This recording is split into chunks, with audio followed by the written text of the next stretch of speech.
So, what were the best and worst things about Donald Trump's address to Congress yesterday? So, I think everyone is pretty much in agreement. Republicans, Democrats, everyone was very moved, standing and applauding for DeVarjay DJ Daniel. This is a young man, a child, who has terminal brain and spine cancer. And he has a dream of being a police officer. And he has been sworn into over, I think, 800 police departments, but he was made an official member of the Secret Service, which is pretty cool. And Trump did, in fact, go beyond, I think, just that kind of, let's use this kid to advertise for ourselves.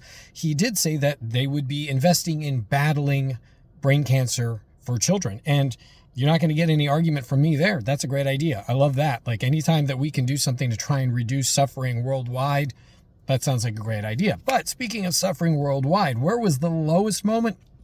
Well, Trump bragged about cuts to U.S. aid programs.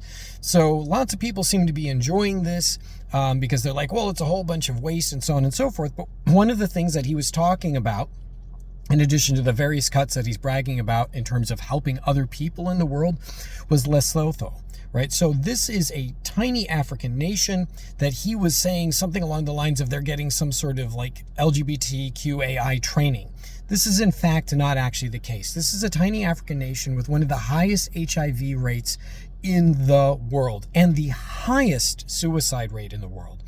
The policy of providing them with assistance to help them manage these various crises actually goes back to Bush. So this is not a Republican or a Democrat thing. This is literally a matter of people suffering terribly and our country, in trying to engage in an act of goodwill, acting to help reduce the suffering. Now, notice that the reason why I say this is the lowest point isn't just because of the cut, but that when he was talking about it, he did two things. One, he made a joke out of it. He mentions the name of the country and he's like, wherever that is. And then, of course, the Republicans got a great laugh, right? So they're laughing throughout the chamber about the fact that people are going to die. And that's the simple reality of this.